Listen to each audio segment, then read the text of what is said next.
What up? This is Robert Horry. Horry, three-pointer. Buries it! You might know me as Big Shot Bob. To Horry for three. Oh, unbelievable. This guy is off the charts. What's going on, Big Shot Bob? Robert Horry from downtown. Well, welcome into a late edition of the show this week, friends. Episode 239 comes your way a little bit late on a Thursday. I will put my hand up and take the blame for that. I had had a lot going on. Tuesday was my wife's birthday, so I took the day off, and then Harper had work on Wednesday, and my Wednesday got completely crushed. So here we are on a Thursday. We don't do this too often, but here we go. So we're here. That's seven-time NBA champion Robert Horry. The guy over here is B-Dog Brandon Harper. My name's Rob Jenners.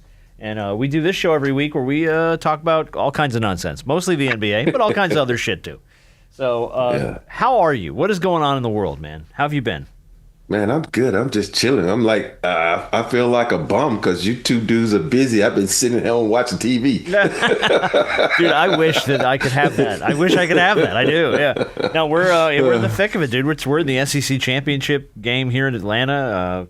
Obviously, you know, we have both, I think, have a lot at stake here in the sense that Georgia and Alabama are going to square up for this one because Texas A&M shit the bed against Texas. I mean, I don't think we expected this game to happen the way it's happening. So this place has become over here because we do this show from Atlanta. If you don't know, has been like a fire drill the last like 4 days. It's been like, here we go, Georgia's in the game. Oh my God, and everything just went sideways here. Yeah, so it's been crazy. I know a couple friends of mine were like, well, I should say friends and former teammates. They're going to the game. It's like, Rob, you coming? I'm like, let's all go. And I was like, yeah, I gotta work, man. I can't come. So when are you working? Like, what you got? Oh, you got Spectrum? No, I have something else I got to do for the Lakers. So that's okay. Yeah, so I was like, man, spend a lot of money or make some money. I'll really make some money and watch no TV. I'm with you. If the choice is spend it or make it, I'm always going to make it. Yeah. And it hurt me, though, because I love hanging out with my former teammates, man. You know, we have a good time. We reminisce and just talk a lot of shit. And we would have you here. I mean, we would get you in Atlanta, so we would get to see you, too. So, I'm with you. Yeah, it would be good to see you. But, I don't know. We'll see how it goes. We have a lot of college football stuff to do, which I feel like we could do at any time if you want. But I figure we just kick it to later in the show because there's a couple things going on. That I think are probably worth us starting with. Did you want to start with Chris Paul? Sure. They were here in Atlanta yesterday. We know. Yeah. Lowly ass Clippers managed to put the Hawks down last night. I turned that game on. Seriously? Yeah, I turned the game on in the third, and 15? the Hawks were down 20 in the third when I turned it on. I was like, oh, here's shit. the thing. It was no Jalen, no Porzingis. And obviously we don't have Trey's been out. Yeah. So, I mean, the Hawks were depleted a little bit. Now, obviously, the Clippers didn't have Bradley Beal. They did have Kawhi and Harden with it, but they pretty much controlled that game for the most part. Well, they also didn't have Chris Paul. That too. And Atlanta fans let them hear it too. Oh, did they? Yeah, the little whatever they call the little 6-man section is talking about where's Chris Paul? Where's Chris Paul? It's all on Bleacher Report. It went viral. Oh, I didn't even see that. That's hysterical. Yeah. Oh, that's great. Love that. Well, I mean, I hate it for a couple of reasons. I hate that it happened in his final year because he came out and he said, "Look, we're parting ways. This is it for me, my career. We're gonna call it." And I thought, everybody, specifically me, was like, "This is cool. Like, you get to have your farewell tour." You get to go everywhere, you get to play, you get to get a little bit of recognition. Even if you're not playing significant minutes, at least you get some time on the floor and people can kind of show you love for the career you've had. And then he gets cut loose like this. And then the story kind of comes out that like he didn't get along with Ty, he didn't get along with management, he didn't get along with some of the guys on the team. Like it was it was very contentious, it sounded like. And I'm like, and I think I know why. And I'm not trying to take a shot at Ty Lue here, because I do like Ty. But the Clippers, to me, and this is very much a pun, feel like a rudderless ship. It feels like no one's at the helm at times. There's no real, like, Kawhi's not a leader on the floor. He's very quiet and he's reserved. Harden, we know who Harden is. So I feel like part of it is here comes like seasoned veteran, the point guard, Chris Paul, who wants to maybe like, hey guys, we should start doing this. Hey, let's turn it in this direction. Why the hell aren't we running these kind of schemes? And nobody liked that. Everyone was like, no. We're good doing what we do. We give James the ball. Kawhi plays 50% of the time. We're fine with it. Well, so we got a chance to talk to Ty Lue last night in the pregame presser. And, one of the guys that asked, hey, we never got a chance to hear your side of this whole thing. And Ty Lue was like, I didn't agree with the move. So he said he didn't agree with it. He said, look, me and CP are good friends. I didn't agree with it. I don't think that's how you go about, letting go of a guy of his caliber with his career, a future Hall of Famer. He said, but he said that, obviously that's out of my hands, when it comes to stuff like that. So, he said he didn't agree with it. So, a lot of people are saying, well, it was Ty Lue and everybody came together. According to him, he said he did not agree with the move. So for what that's worth. Now, he could say one thing and then something else could have happened. You may not even get the full truth ever or somewhere later down the road. But that's what he said yesterday. Yeah, for me, I'm just waiting. If you really want to point the finger at somebody, you can't point it at Ty. You can't point it at Chris. You got to point it at Lawrence Frank. You think Lawrence Frank, that episode with Dave Chappelle, like, I fucked up. Yeah. You remember that one? Lawrence Frank been fucking up for a minute. You think about it. Name one good thing he's really done for that organization. You can't really put a finger on it. You think about let's go back to the Paul George situation and all the picks he gave up for Paul George. You let Kawhi, put a stranglehold on him. This is my way or this way. Then you get a guy. It's been a shit show. And you think Very about much. this. It's like, you think when Lawrence Frank was he was in a coach, it was a shit show. You think when he went to the office in Brooklyn, it was a shit show. It's like, when are you going to learn that Lawrence Frank is a great guy, but some guys don't make great decisions. You can be a great guy, but you don't make great decisions, So I think that's the blame. And plus, when you think about it, there's a certain way you handle stuff with Chris Paul. Even though, and I gotta say, if Chris Paul was like, no, this was, I'm not saying the Lakers would do, but if he was on the Lakers, never played for the Lakers, and I was like, you're on this and it's not working out, you let him go like that. But he did a lot for you with the Clippers uniform. I know Lawrence Frank and the organization was owned by different people and all that kind of stuff, but still though, it's like you could say, hey man, because number one, you don't just say get the fuck out of Dodge.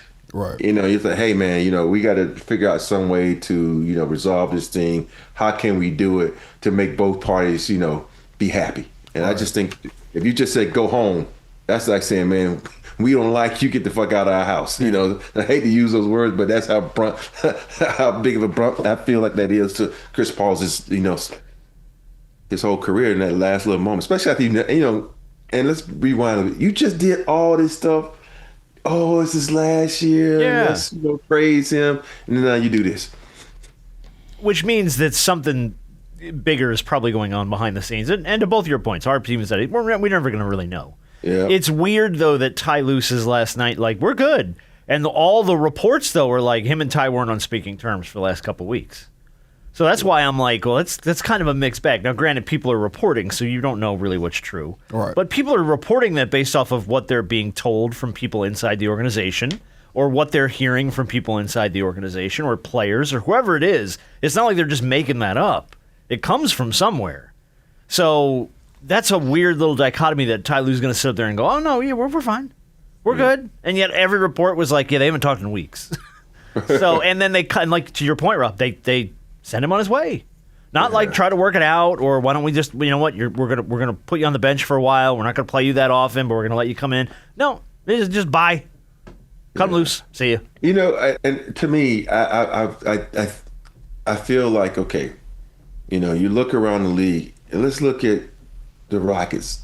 They need a point guard. Maybe you could have said, yo, you want to go to the Rockets or something? I said we released him so he could sign with the Rockets because the Rockets need a point guard and they have a chance to win the championship. Putting him in a position where a team he's played for, he's familiar with the organization, they need a point guard. I thought that's why this was happening, but none of that came up behind it. Like, what? He just gone? Yeah. Yeah. So It was just go home. It was take your shoes and see you. Yeah. I mean, you look at especially being on the road though. Rockets, Thunder. Hell, if you want to give him a chance to win a title, send him to the Thunder. Well, that's part of the narrative now is like, all right, so he called those years when he was in OKC kind of his revival of his career. Wouldn't it be cool to see him go back to OKC? For the Oklahoma City Thunder to sign him to not much of a deal, but something to finish out the year, to give him a legitimate shot to win a ring before he walks. I think that'd be cool. It'd be cool, but they roster stacked. No, it's not, and it's not a move of we need him to do anything. Right. It's just you know what? Come on back. We'll throw you. You'll get your minutes here and there, but you're not an integral piece of the working organization. It's just more of a. It's another vet present. Yeah, and it's a chance for him to legitimately have a shot. Yeah. Because we all agreed that he's not going to win a ring with the Clippers. I mean, that was a given. Especially the way, what are they, 6-15 or some shit right now? They're terrible. And I like that. I just like that. I feel like that would be a nice little. It's a team he's played for. It's an organization he knows. Now, none of the people that are there now were there when he was there. But it's a legit opportunity for him to have that moment at the end of his career where he could maybe get a ring. Yeah, Sam Presti was there though when he was there. Yeah, that's true. Yeah. But I to me, it'd have been if Chris Paul. I don't think Chris. I think Paul, Shea was there too. Actually, when he was when he played there, it was just I think he was a rook if I'm not mistaken. Yeah, I don't think Chris Paul would do that just for the sense that all the backlash he would get. Oh, you just ring chasing. That ring don't really count because the team won a championship last year. It's a lot that would come along with that. And so I feel like if he were to go somewhere that has, let's say, there's only really 3 teams in the league right now that have a legitimate shot at winning a championship. And so one of them is the Denver Nuggets. And so if he went to the Denver Nuggets, who kind of need a backup point for, Murray or something, that I'd be cool with because they didn't win it last year. So they trying to fight to get back in the position to make moves to win it again. Mm-hmm. So that one I would be cool with. But just to go to it's like when Durant went to Golden State. I know they didn't win it that totally year, but different. That's totally different. Yeah, but Durant went there when they had won 73 games. I'm like, why I agree. You going there? No, yeah, but Durant went there at the height of his career to a team that won 73 games from a team that just played them. You know what I mean? It's like that. Yeah. That was the kick on the Durant thing. This would just be a send-off. Again, it doesn't come with he's ring chasing. Like he's done this season. Yes, he's ring chasing. There's nowhere else for him to go in the sense that it's not like he's going. Well, I'm going to do a year with fucking Memphis and then find my way in. No, is it. Either he chases the ring now or he's done. Like that's all it is. Well, I'll put it to you like this. Maybe not from a ring chasing standpoint, but more from a veteran presence standpoint. I wouldn't mind him here in Atlanta. With a young team. I'd be good with that.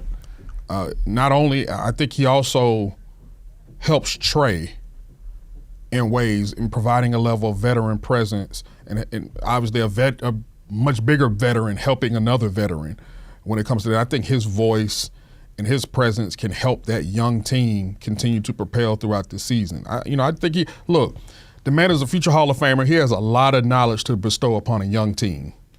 And I think he would do some good here in Atlanta, and I think he'd be appreciated here in Atlanta for what he could do for each and every single player on that team, especially Trey. Yeah, I like that move. I don't think it's a bad place to be. I want to. How much have you worked lately? I just was at the game that Lakers got their ass beat. Oh, when they lost by the Suns. Suns, yeah, okay. Mm-hmm. What have you seen in the way of Luka? Because right now, from the hell was that? We just got stuff going on. People construction. These walls thin as they want to be in the studio. Oh yeah, people next door can hear everything we say. See, that sounds like an earthquake on this side when shit starts shaking like that. No. Oh shit! In this place, there's probably 2 producers fighting with each other. Yeah, knowing the way this place runs. And I ask about Luka because the last 6 games, man. In the loss to the Suns, you brought it up. 38 points, 11 rebounds, 5 assists.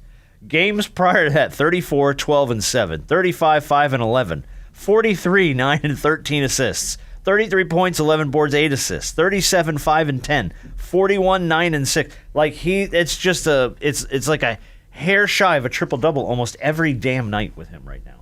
He looks great.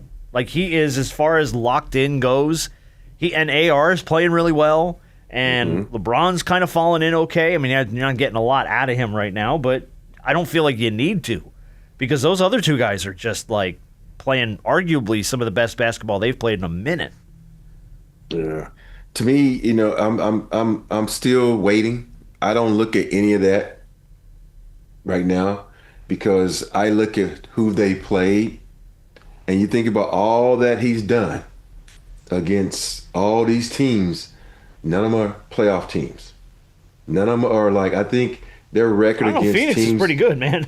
But no. That's up to Phoenix. Yeah, I'm just saying, though, Phoenix, but he lost that game. They did lose the game. What you score, because it's about the results and who you playing. That's what I look at. Okay. Because if you look at the team, everyone's, their record is great. Yeah, their record is great, and because they beat the teams they're supposed to beat. Think about it. They went 2 and they beat Timberwolves. They 2-0 versus Timberwolves. They lost to the Hawks. They got crushed by OKC. And then the Suns, who were fucking playing really good, who lost Devin Booker after the first quarter and still waxed their ass because they know how to play defense. And if you look at the way the Suns play defense, it was like textbook. They always had their hands up, hands out, making the passing lanes tough and all that kind of stuff. So I'm not, everybody's, oh, look at this, AR this. I'm like, I don't care about this shit right now. Right. Because if you look at, January is going to be December is going to be kind of okay. Then January is going to pick up a little bit, but that February, March schedule, I'm like, okay, now this is when we're going to see if the Lakers are really contenders or pretenders. Right. And people get so caught up in numbers nowadays. And for me, I look at the totality of the game and how you make people around you better. Luka has the ball 98% of the time. AR has it the other. And if you're a starter, and I'm talking about Rui now. Rui got one fucking shot in that game.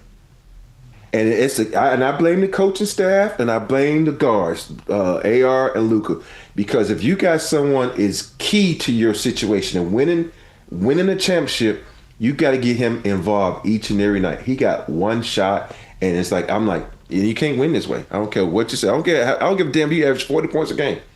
Okay. You ain't gonna win this way. You ain't gonna win the championship this way.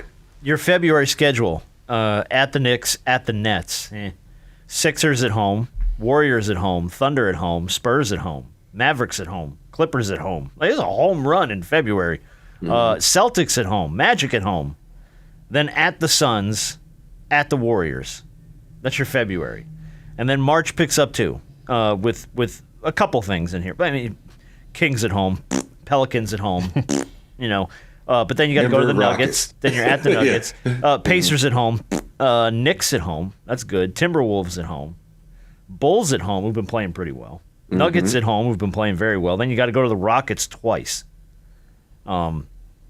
Basically, two in Houston in 2 nights. Then at the Heat, who've been playing well. At the Magic, who've been playing well. At the Pistons, who've been playing well. And then back to the Pacers, the Nets, and the Wizards. So March falls off a little bit at the end of there, but you're right though. There's there's that stint there, I think, in that 2 months. Yeah. And it's also going to be, it's the post All-Star game. That's really, like we talk about every year. That's really that stretch into the end of March, beginning of April, where you really see what a team is made of. Right. And it's okay, so now it's not we're figuring it out. It's like we've got our offense down. This is how we play defense. These are our roles. These are our guys. These are our substitutions. And we're going to see if this works now. Because if you can win those games and you can make hay when it counts, to your point, that's where you find out where they're really made of. Yeah. And sorry before you go, B, one more thing. They got a 3-game road trip coming up. I'm also going to see how they do in this 3-game road trip. Where they got, I went too far down the schedule. I looked at 3 months ahead. They got the Raptors, Celtics, and Sixers. And okay, all teams that are playing well. If they can win 2 of those games, then I'd be like, okay, I'm starting to see something. But you look at LeBron's not in shape yet. And AR and Luka, think about when you play bad teams, you develop bad habits. Yeah.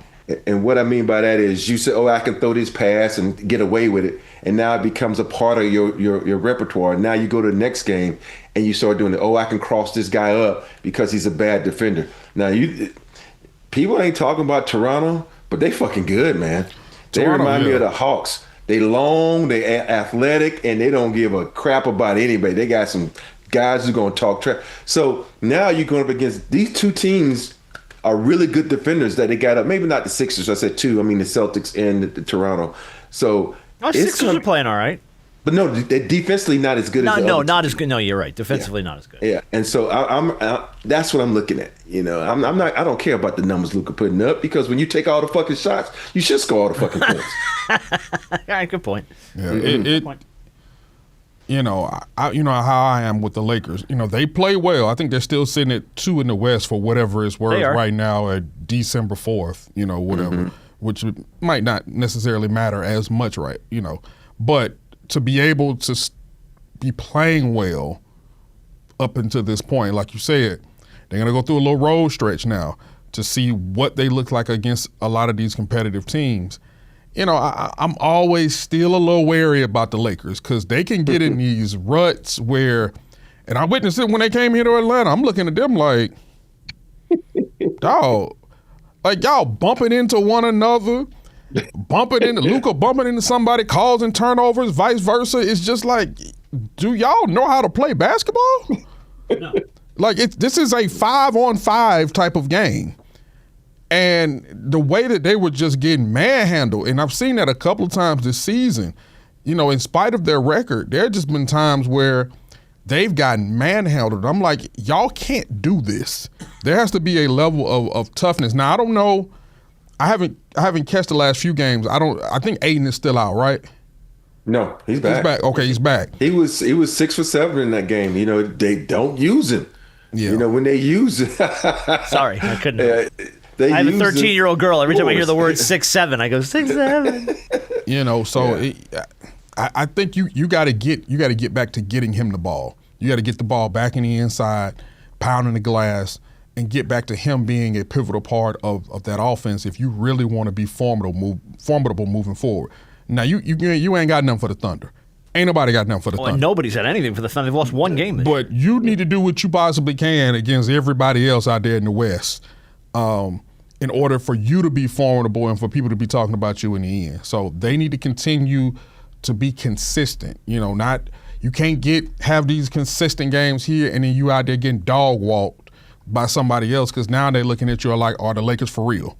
I mean, how many times I've heard that? Are the Lakers for real? We've even asked that before. Are the Lakers for real? We've been doing this show for almost 5 years. I feel like we've had that conversation 100 times. So, you know, it's just one of those things. And, you know, I wish the best for him, and y'all know this. It's just something. It's just always something where I'm like, I don't know. I think that the makeup of this team will probably change significantly once they get Giannis. I'm gonna tell you that right now. I'm gonna be honest with you. Yeah. Ain't no way. Even if Milwaukee wanted to trade him, I don't see them trading him to the Lakers. I don't see that happening. I don't think he goes anywhere. We've had this conversation 100 times. Yeah. Speaking of conversations we have every few days, it seems like I can't imagine. But the fact that he deleted all those damn tweets and Instagram posts all the way back to, I think the last one that had gone up was like a happy birthday to Kobe. And it was like, because it was a Lakers post, everyone went friggin' nuts. Everyone lost their minds. It was, oh, he's going to the Lakers. Oh, he's going to the Lakers. Like, what are you talking about? Like, by the way, I don't think he controls his social media. I don't think a lot of these guys really do. Maybe they post a few things here and there, or if you're Kevin Durant, you got like 15 burner accounts. But, you know, like, I don't think that Giannis is the one going in there and going, okay, I'm going to delete a bunch of stuff off my account. Watch everybody go crazy. I don't know. Maybe not, but I wouldn't be surprised if that is so. That he's the one doing it? Mm-hmm. I mean, maybe he is, but I wouldn't be surprised. Well, but I guess my question is, and I there isn't really a question here. What's the intention of doing it? Like, what's the point of it? Obviously, there was a reason, And if it was to troll everybody, congratulations, you hit the jackpot on that one because you sent friggin' Lakers country into a frenzy over it. Yeah. When you're not playing, you bored. So yeah, maybe that's it. He Yeah, didn't play the last game, so Yeah. he was bored. So he Well, he's just gonna said, be out. what can I do? What did you tell me, Hart, before we started? He's out. Out 2 to 4 weeks, 2 to calf 4 strain. weeks. So Yeah. he's gonna miss every some time you time. get a calf strain now, it's 2 to 4 weeks because the killing last time a guy had a calf strain, he ended up at the Lakers, huh? Remember Luka? Yep, that is true. It's true. That's true. This is true. Is that the sign now? I'm gonna get a calf strain. I Calf end up at the strain and Lakers. go to L.A. Yeah, there you go. Yeah, thank you, Anthony Davis. Love to see you. Oh, he had everything. I did. You mentioned OKC. We talked about it briefly. Worth noting, Shea extended a streak of 20-plus points in a game to 94 straight games. Second only to Wilt Chamberlain, whose streak is 126 games. Also worth mentioning, when he passed the second longest streak of 92 games, that also belonged to Wilt Chamberlain. So, I mean, it's Wilt's world that he's living in right now, which is kind of nuts. Right. To say that, yeah, okay, that's where they are. They've won 13 in a row right now. And I just, man, the way that this is set up, too, with other teams that they own picks from, if some of these other teams don't start putting up, they may end up with a haul of picks that is even, it's filthy for any team, yet alone a team that's only lost one game this season. It's crazy what they are doing. Sam Presti, boy. Mm-hmm. That daggone Sam Presti done set them boys up for the long haul. And he's allowed them, he set them up with a level of flexibility as well. Because let's say they do win another title, which in December, it looks like it. There's a lot of things that you can do. If guys want to, you want to trade off certain guys, to bring in some cheaper contracts when it comes to drafting. If guys want to go out and get their money and do whatever because they've already won their cool. They've set themselves up to where they could be very, very flexible here and in the future. And this is the epitome of what you're looking at as a president of basketball operations and as a GM. Being able to not only win with your young talent and be competitive with your young talent, but have a bevy of draft picks from other teams that are going to be lottery picks as well. A lot of them could be. So, they could possibly package those things together, trade them to go get another player. Go get somebody else, yeah. So, Yeah, but here's a problem. You're going to get to a point where you're going to have some disgruntled players. yeah. Think about it, you get all these top picks, now Yeah. they sitting on the bench like, man, I'm playing behind these three Yeah. dudes that making $300 million, and I don't want to be in this motherfucker, man. You ain't gonna see We the floor. winning, but I want to play. I want to get to the point where I can make $300 million. So it's gonna be really, really interesting on how they do that. So right now, it's a lot of teams are like, please, sir. May I please have a pick? I'll trade you Giannis for your picks, sir. I'm gonna run down where their picks are in a second, but I want to ask you, how good the Thunder are. When you watch them as a player, what jumps out at you? What jumps off the page about this team that makes them this freaking good? The fact that they all play hard. That's one of the things. When you're on really good teams, you have a tendency to go up against the weaker teams and kind of put it in third gear. These guys come out and I think they play in fifth gear all the time because they know, I can go sit my ass down for the fourth quarter because the guys that don't get a lot of burn are just as good as me and they're going to keep the system going. And for me, they play hard and they got a love for one another that's like no other. And plus, let's just be honest, the coach is putting everybody in a position to succeed. And that's the thing. A lot of coaches, this is my system. You fit in my system. Mm-hmm. His system is around the players. No player is the system. So outside of Shea, we're gonna let Shea do his thing, but everybody else is put in a position to be successful. And also, they don't shoot a lot of threes. They just play basketball. Right. They take what's given to them. And a lot of teams now caught up in this analytical world where we got to shoot all these threes to win a game. At the end of the day, you know what the OKC does? They get buckets, man. Yeah, because they mid-range monsters, boy. Yeah, they get buckets. And you watch a lot of people threes now, they're contested. The only person that really shoots contested threes, and he's allowed to do it, is Shea Gilgeous.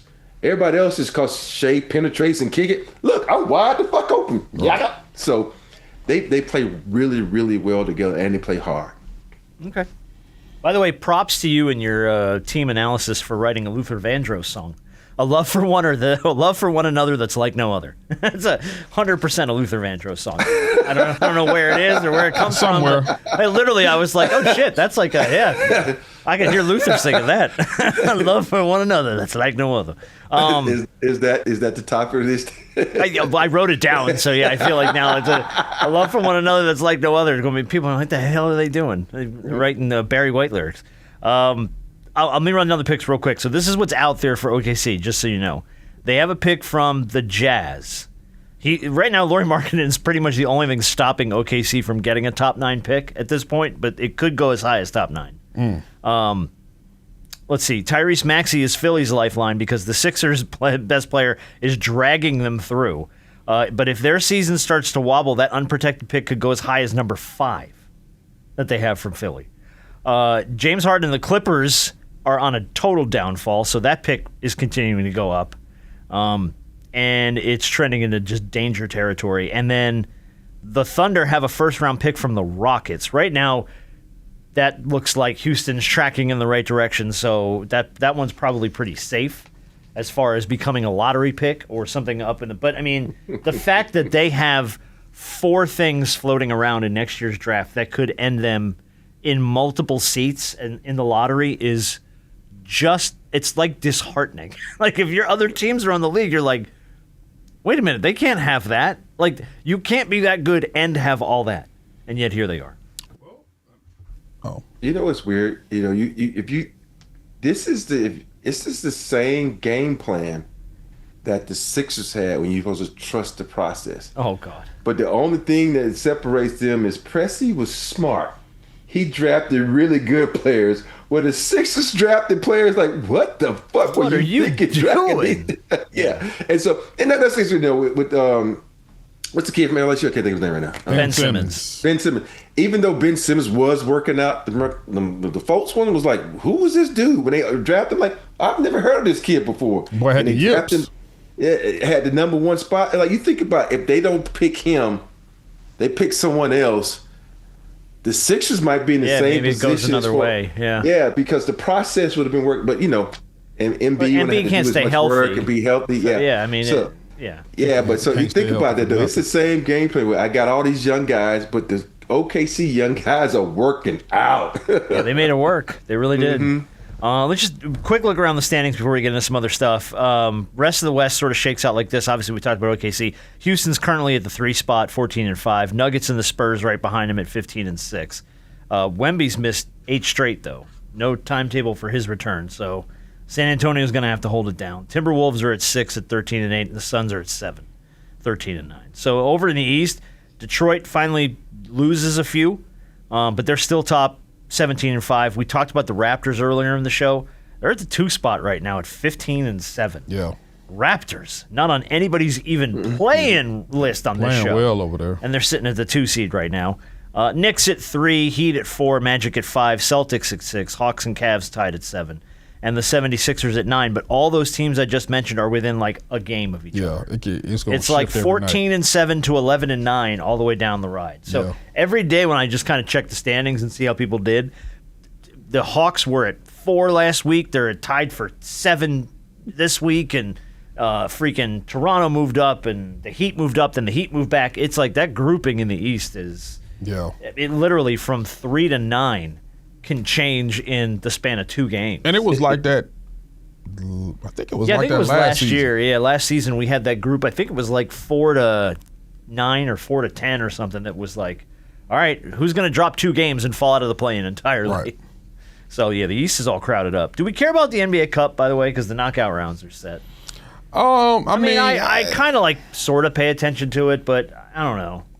Not really. Like I'll watch it, but it's not something that I'm just anxiously looking forward to. I'm gonna just be honest with you. I know it's a cup game when I see the weird floor. Yeah, that's pretty much So it. Yeah. you know, it just is what it is, and I'll check it out. But it's not something that I'm just dialed into right now. The only reason I watch the cup because if the Lakers win, I get an extra gig. So I don't really care about. Well, the they're cup, they're still in the knockout round, so it's the Yeah. Thunder and the Suns. and then the Lakers and the Spurs in the West. So got to get through San Antonio and then probably the Thunder. So that's going to be – and then in the East, it's the Magic and the Heat and the Raptors and the Knicks. I'm going to tell you what'll be unfair. We talked about Giannis earlier and, whatever his future may be, and you talk about draft picks. Let Giannis go to OKC. Shut up. That'll never happen. I don't think there's a scenario in a million years. I'm not saying that it will, because we talked about you don't think Giannis is going anywhere anyway. But you start talking about we talked about the flexibility of the Thunder, and we started talking about the bevy of draft picks, which are very high draft picks. This will never happen. I'm not saying that it will. Adam Silver will put on his David Stern pants and block this trade. Adam Silver ain't blocking. Seconds. Adam Silver ain't blocking nothing. But here's the thing: you can't trade Giannis for picks, though. Because the money's got to match, right? Well, I mean, as long as you got to put some players in there, but there can be some picks in there, can it? There can be some picks in there, but you would have to give up one of the $300 million players. Yeah. So. I don't know, man. If only one of them is worth Giannis. The rest of them too, nah. I don't know about that. That's no, Jalen. No, don't do that. Nah. Okay. I think don't get me wrong. Jalen is really good, but Jalen's good because of the people around him. He's good in that system for sure. Yeah. Because now you got to think about you got two other people that can keep their defenders on you, so which allows you to do what you do. Now, if you go to over there to the Bucks. Yeah, all the attention's on you. Oh, yeah. Exactly. So, yeah. All the attention's on you. Yeah. Mm-hmm. Look, I ain't saying nothing. I'm just saying. I'm just saying. He going to end up with the Clippers, man. Look, I'm kidding. God bless. Get some of that secret money. Get some of that undercover money. Yeah, that no-show endorsement deal. I'll take some of that, sir. Please, sir. Well, look, since we're on Giannis, I just want to bring it up real quick. Let me play a piece of audio from this week. They were asking him about the scoring list. He cracked 20,000 points. He's actually at 21,000 now. They asked him, like, kind of where does he see himself mentioned in these groups and these people and stuff, and this is what he had to say. And I think to get to the top of the scoring list is not 6, 7, 8 years away. I think it's, in my opinion, I think it's 4 years away. 4 or 5 years away, 4.5 years away.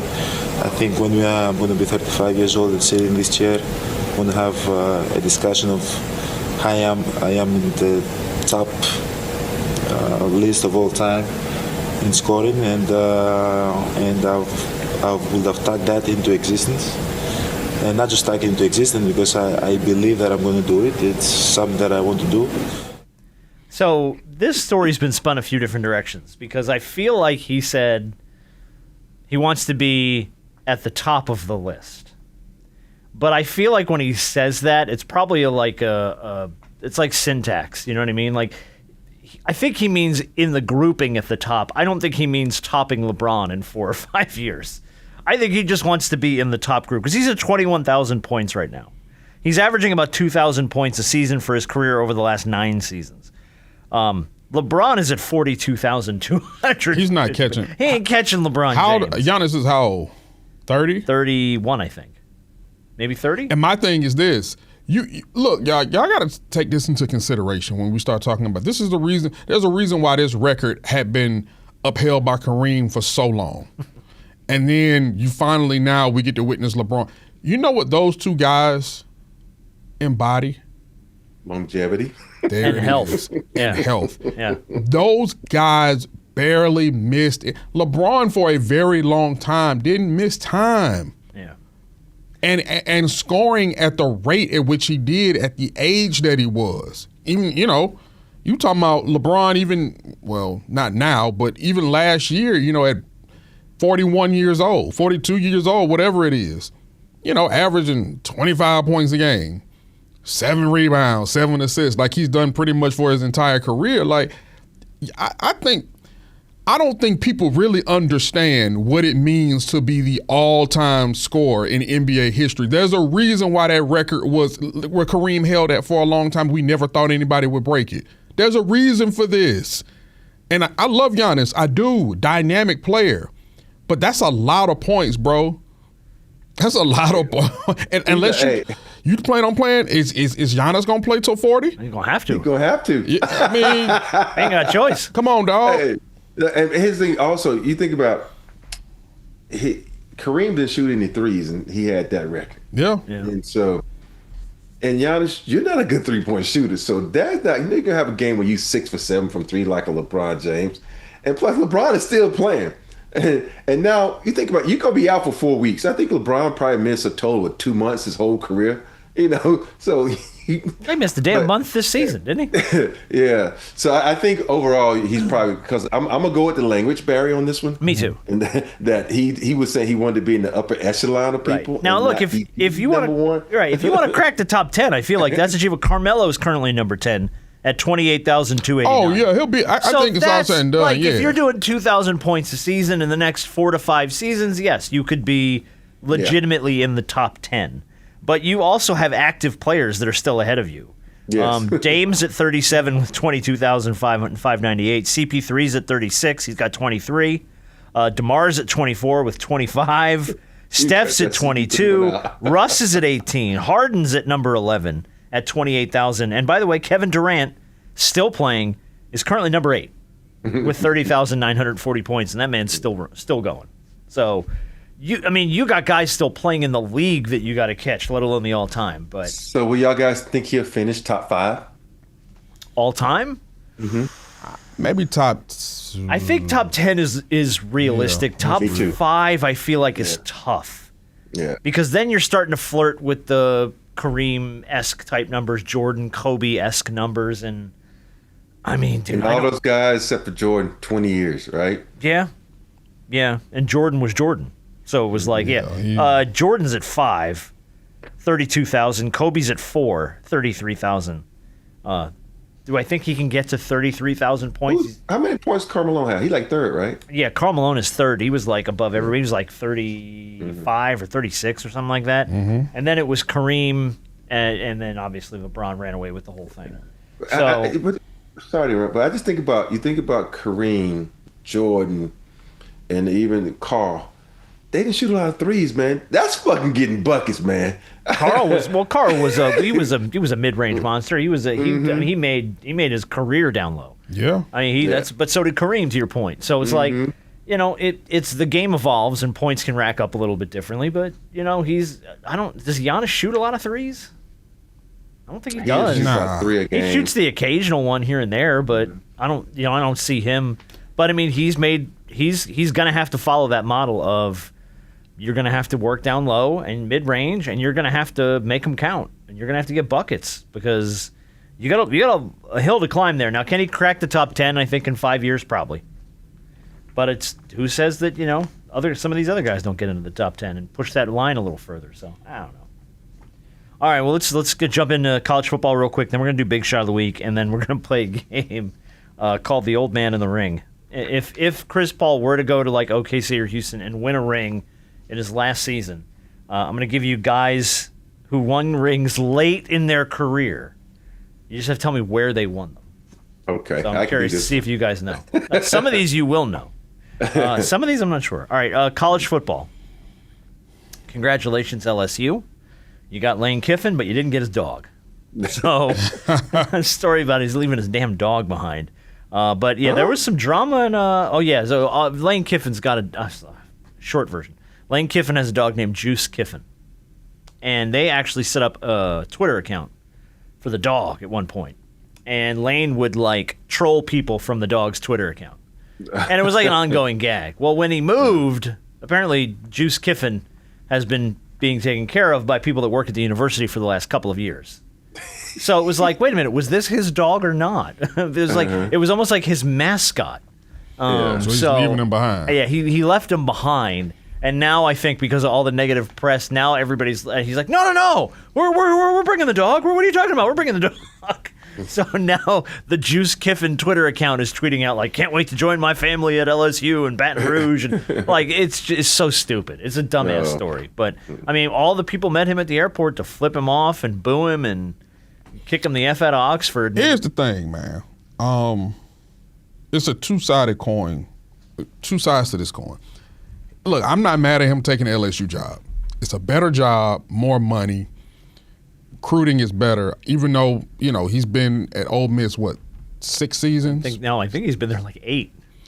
It ain't been that long. No, I think it ain't he's been there long. a minute, dude. He's had a run. Hey, Lane Kiffin ain't staying nowhere for eight seasons. Oh, man, maybe you're right then, if that's the case. I think it may have been 5 or 6, but this is the best season Ole Miss has had in its history, I believe. And they're a playoff team. I ain't got no problem with him taking a new job. Cool. Here's the other side of this coin. His request was denied to continue to coach Ole Miss into the playoff. Ole Miss said, hell no. Go on about your new team. I ain't got no problem with that neither. You don't get to take a new job and then continue to look these guys in the face and coach them along throughout the playoffs. Because I'm pretty sure amongst a lot of those players, a level of respect is lost. So go on about your business, go on and recruit, do what you need to do, get your staff together, and leave Ole Miss alone. So I have no problem. I understand both sides of the coin, both ends of the spectrum, and two things can be right at the same time. 6 seasons. 6, okay. Let me just say this. It's just going to sound weird coming out of my mouth. I hope Ole Miss win the national championship. and then I you hope missed they out. win it. Yeah. And then you missed out. They might win it just to spite him. Hey, Exactly. if Ole Miss win the Natty, oh my goodness. This story will go to the moon. You talk about content for months. Yeah. You were holding back all along. I'm glad your ass gone. That dog's going to be like, can I go back? Yes. Yo, I want to roll send me with a back winner. to Oxford. I want my ring. But then my question is, let's just say they do win it. Let's just, content purposes. Let's say they do win it. Does Lane get a ring? I think he does, yeah. I think he does, He's too. the head coach of the regular season. Just because he didn't coach them in the playoff doesn't mean he didn't get them They to where may they not were. give him that damn They ring may in not, spite but of I him. don't know. I think I'm be petty as hell. I ain't giving him shit. Oh, no. You're right. coaching the game, you don't get a ring. 100%. Old Miss will be petty. I'm not saying that. But I think justly he should get a ring. Yeah. Hey, this ain't the NBA where you was on the team for a minute. Oh, we go and win a championship. We give you a ring. No, it don't work that way. Baseball's dog. the same way. He'd be Yeah. the first coach to leave a team before the season is over to get a ring because the team he left won it all. I would love to see this. That's Rob, I'm with you. I never thought I'd say this. Yes. I'm with you. I would love to see this happen. Yeah. This story would be the best story in the history of mankind. It really would. Oh my Yeah. God. And the It's not going to happen, but damn, it would be awesome if it did. That would be awesome, right? and Yeah. even more pressure it will put on him at LSU because now Oh, it's yeah. like, oh, You're a national championship coach now. Bubba. kinda, sorta. You get 0.5 Kinda. national championship. You get half a credit. Yeah. You get a half a credit. All right, last week's picks. Rob went 3-2. Harp went Not 1. enough. Harp went 1-4 though. Jesus Lord. Yeah, I went 5-0. I'm going to give you the picks. I told you I would do it from now on. Number 4, Georgia beat number. Yeah, last game of the year. No. I'll start keeping track. Number 4, Georgia beat number 16, Georgia Tech, 16-9. UGA was laying 14.5. Rob and I picked Tech. Hart picked Georgia. Texas A&M lost to Texas 27-17. That was an outright loss on the field. Rob and B-Dog picked A&M. You both picked A&M. I picked Texas. I know I shouldn't have picked them mofos. Tell you what, It hurt man, me. I told you the A&M letdown game exists. It was there. And there it was. Number 1 Ohio State just thumped Michigan, 27-9. B-Dog picked Michigan. Rob and I both picked Ohio State and got that. Vanderbilt beat Tennessee. Rob and B-Dog picked Tennessee. They thumped them. I didn't think they would do that on the road. 45-24. I picked Diego Pavia's mom, and that paid off. And then the last game was obviously the Iron Bowl. Alabama beat Auburn 27-20. The spread was 6.5, so that we all won it on the hook because we all picked Bama. So we all hooked it and we all got it. So that was the games last week. So Rob's at 26-25. I'm last. I'm at 31-20. No, Harper, you're at 28-23. Yeah. I ain't seen so Rob's. you've dropped 3 games back on me. I now. did. So we've got 4 games this week. We're going to pick the 4 championship games that people actually care about. There's some other ones in there that are nonsense. We're not going to pick those. Let's start with the Big 12 championship game. This is number 11 BYU versus number 5 Texas Tech. Actually, I think they're number 4 Texas Tech now. This is noon on ABC at AT&T Stadium in Dallas for the Big 12. 13 and a hook. Yep, Texas Tech's laying 13 and a hook against BYU. Who wants to go? I'll go first if you want. Yeah, you the leader. I'm going Cougs. I'm picking BYU, man. I don't know if they're going to beat Texas Tech. I think a lot of points. it is. It's a lot of points. That's my hang. I think that if they don't beat Texas Tech, and I think they got a shot to, but I think that, and now Texas Tech cooked them last time they played. Yeah. So I think BYU wants a little revenge here. And if they don't beat them, I feel like they're going to hold it close enough to cover the 13.5. So I'm going Cougars. Texas Tech is rolling, boy. They are. Boy, They might be the best team in the country. But that let you know what money do for you. I'm gonna take Texas Tech in the 13.5. You want the cover? I think they continue to roll. I think they continue to prove why they're a top 4 team, at least in the playoffs. To me, I'm still not a believer in BYU. I can't believe in BYU. They got a freshman quarterback. Mm-hmm.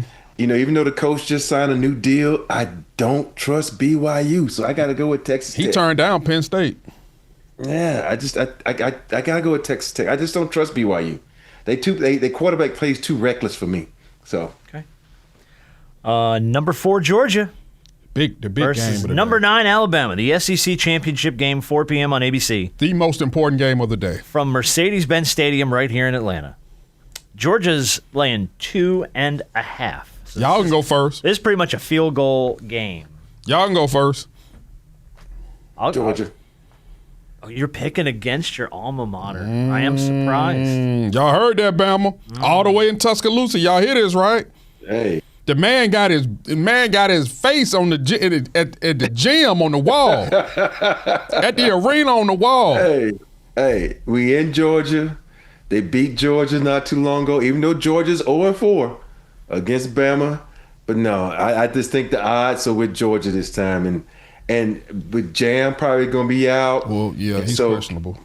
Kalen, I've been kind of suspect on his coaching down the stretch, and then you was up for the Heisman once the Heisman started talking Heisman. Just you've been spiraling the wrong way. Yeah. So I'm going with Georgia. I think this is going to be a close game, though. Yeah, I don't think anybody's going to run away with this one. It was a field goal game last time, wasn't it?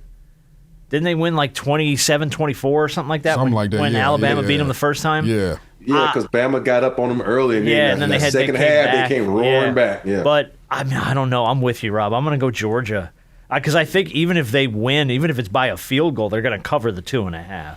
Yeah. I feel like Georgia. I don't think that they thump Alabama, but I feel like they find a way to win this one by at least a field goal. I'm going to go Georgia as well. This is one of those games where Alabama needs to win because even if they lose, I think they could possibly still They're going to still be in. The committee set them up to stay in by putting them at number 9. Because even if they lose, they can drop them back to 10 at 3 losses and still keep them in it. I think the committee kind of set them up to be in no matter what. And a 3-loss Bama team is better than what? A lot of teams. Than a 2-loss Notre Dame team? Sure. Than a 2-loss Miami team? Sure. Okay. I prefer to see a 3-loss I think the committee would too, which is why they set them up. Okay, we'll just drop them back. It's hard to beat a team twice in the same season. It is really hard. What is it, 2 and a hook? Yeah, 2 and a hook, so it's a field goal game, basically. Jeez. Ah. You know what? Bama been struggling. But somehow, some way, whenever they see that bulldog on the helmet, that G on the helmet across from them, everything starts to act right. It's like they ain't have any issues at all. You're not wrong. I almost went Bama for that exact same reason. You know what? Like they just find a way against Georgia, man. I don't know why. Give me the Tide. All right. Give me for whatever it's worth. Give me this game is gonna be hella close. Give me the Tide by the hair on. Well, I got a lot of hair on my chin. Tide gonna win by 50. Give me the Tide by the slimmest of margins. Okay. That's how I think I'll get good this game. This is going to be a bloodbath. This is going to be a good game. I hope it's a good game. Yeah. All right, let's do the Big Ten championship game. The top 2 teams in the country. Number 2, Indiana versus number 1, Ohio State. 8 p.m. on Fox at Lucas Oil Stadium in Indianapolis, Indiana. This is really an Indiana home game, It is. Harper, technically. you got to go first this time. Oh, OH laying 5.5 OHIO. in Ohio State. I'm gonna take Ohio State. Okay. Indiana is had a Indiana's heck of good. a season. That magical comeback win versus Penn State, Yeah. everything, and I just think, Are they unbeaten? I think they're unbeaten. yeah, right? I think they're I unbeaten. think they're both undefeated. Yes, they're undefeated. Yeah, I'm gonna take they're Ohio only two State. undefeated. Yeah. Mhm. I'm taking Ohio State in this game. 5.5. Yeah. 5.5. I'll Rob. take 5.5. You know, it's like I'm still. I know these receivers, Ohio State guys, are the best in the land, and I know a lot of times he just freaking throws it up there and they just make him look that good. But people don't talk about Indiana's defense. Even Indiana got some dogs on that defense. So I gotta roll with. I gotta go with Indiana because I think they're gonna boil down to the quarterback play. Whoever wins this game, more than likely, is gonna win the Heisman. So I just like the Indiana quarterback a little bit better than the quarterback at Ohio State. I am rolling with you on that. I'm going to pick Indiana. I'm going to go the Hoosiers here. I think Kirk Cignetti wants that signature win. He wants to show everybody that he's not effing around. And I like Ryan Day a lot. They won the national title last year. But Ryan Day has had this penchant for the occasional biggest moment, stumble. And I feel like it's going to be like a late touchdown by Indiana, and they're going to run out with like a 6 or 7 point win or something. 6 or 7. So I feel like Indiana's going to pull one out of the rear end and send it into chaos. I'm also going to go with the Hoosiers. Yeah. All right. And plus, I think if they beat him, they only beat him by 3. Yeah, I don't know. I don't know if it's going to be by much, but I don't know. Yeah. Something in my brain's like late touchdown from Indiana to pull ahead late. All right, last game. And I'm putting this really on cares? here because it's awesome. The Yes, it ACC is. championship game. 7-5 Duke versus number 18 Virginia. Lord Jesus. 8 p.m. at ABC. This is Bank of America Stadium in Charlotte. And the spread in this game is only Virginia by 3.5. This is ridiculous. Because they playing in North Kakalaki. And they played in North Duke's Carolina. backyard. I am going Manny Diaz and the Blue Devils on this one. I am going Duke, and I'll tell you why. I want chaos to reign. If Duke is the ACC champion at 8-5, The ACC has no the one. ACC ain't gonna get a single team in the playoff, and I don't know how the committee can allow that to happen. They're gonna have to find a way to finagle Miami into the playoff if Duke wins, because it will be chaos. Chaos if the ACC doesn't get a single team. And in the because of college that, I'm football gonna take playoff. Duke as well. I want gonna take chaos Duke to as reign, well. dude. I'm going Duke. You know, And Duke's not bad, by the way. They've lost the games they've lost. They haven't gotten cooked badly by anybody. we all want Duke to win just because of that, but I'm behind. So I'm Still going Virginia. All right. Fine. I'm going with Virginia. Rob 'cause I'm wants too boring. far behind. Rob No, wants boring. hey, I want chaos. I want chaos too, but it's just right. this is You need to pick up some games. I got need you. to pick Yeah. up some game, but it'd be really interesting. You think about a couple years back where the committee dropped Florida State out because yeah. the quarterback was hurt. It'd be really interesting if they drop Ole Miss They even won't. more. Because It would they be got no great if they quarterback, did. no I don't coach. think they will. Though. Yeah, You're but right. they didn't set it up for that because they kept them at that same positions as the previous week. So Yeah. yeah. All right, let's do Big Shot of the Week, and we'll play the game real quick. Big Shot of the Week is going to go to a London man named Ben Saunders. He owns a company called Flawless Cleaning Services. He heard about a 63-year-old veteran named Nick Joyce who lived down the road, who could barely access his backyard because it had been overgrown, like totally, with weeds and trees and stuff. 6 to 8 feet of weeds in the backyard. Ben and his team took 2 days last month cleaning this guy's backyard out for nothing. They filled a dumpster outside of his home, replaced his side canopy, cleaned his gutters, built him a vegetable garden, all this other stuff. It's the transformation of this man's backyard is unreal. It's the kind of stuff you'd see on a home reno show. That's what's up. It's wild, but the dude did it for free because he knew the guy was a 63-year-old veteran who couldn't get out there. He's got COPD, he's got arthritis, PTSD, and all this other stuff. And he had to leave his factory job in April when his car broke down. So the man doesn't even have a car to get around. So on top of cleaning out this man's entire backyard and redoing the whole thing, Ben set up a GoFundMe for this man and got him $11,000 for a new car on top of all of that. And his quote may be my favorite quote of all time in Big Shot of the Week. When he was asked why he did all this, he said, "Kindness ripples. Seeing how one act can change someone's life reminds me why I do what I do." Kindness ripples might be one of my favorite quotes of all time from a dude who just did right by his neighbor, who was a 63-year-old vet. So, dude, big shot of the week, man. That's what's up. That's incredible. I mean, I don't have anything to say. Mic drop. Yeah. Like just those two words. Put that on a wall somewhere, bro. Yeah. Kindness ripples. Yeah. I love that. And he's right. Yeah. It does. He is so right. All right, let's game it. Oh, I gotta find my music. Where's my music? I don't have any music? Oh yeah, I do. Here we go. Okay. I was like, I always have music. What is this nonsense? All right, this will be a fun game, but probably a quick game. We're gonna go back and forth. I'm gonna give you guys somebody who won a title very late in their career. We talked obviously about Chris Paul and the possibility of him going to Houston or maybe OKC to try and win a ring on his way out the door now that the Clippers did him dirty. So I'm just gonna give you the player and how old they were. It's your job to just tell me where did they win their ring. So we'll start with Robert Horry. At age 37, Gary Payton. Where did Gary Payton win his easy. ring? Come on now. When they with the Heat? It was with the Miami Heat. Started Very off good. easy. All right. Harper, at age 38. Jason Kidd. Where did Jason Kidd win his ring? At 38. Was that the what? I should know this one. That wasn't the Mavericks, was it? Oh. Yeah. It was the Dallas Mavericks. Okay, that's what I The thought. That was the only 2011 that was the only Dallas team on my mind. Yeah, there you go. Good job. All right, Rob. At age 36, Alonzo Mourning. Heat? It was Miami, yeah. Now, he bounced around for a hot minute other places. Yeah. But no, it was 100% the Miami Heat. That was the Shaq year. Yeah. All right, Harper, you damn well better get this one. I'm sure you will. At age 32 years old, Clyde Drexler.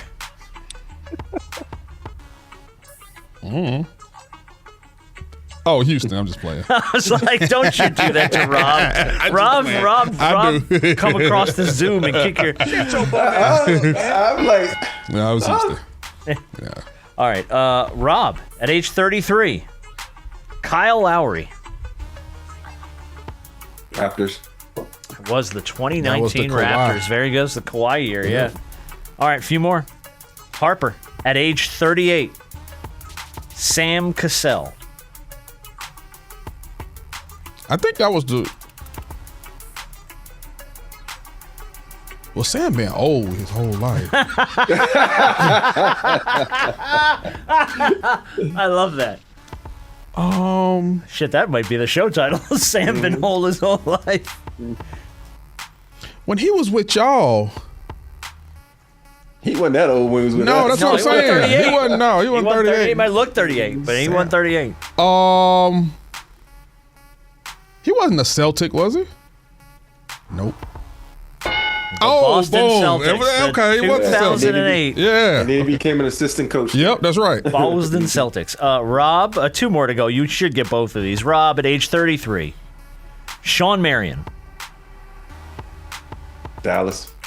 100% correct. That was also the 2011 Dallas Mavericks. And Harper, at age 34, Rajon Rondo.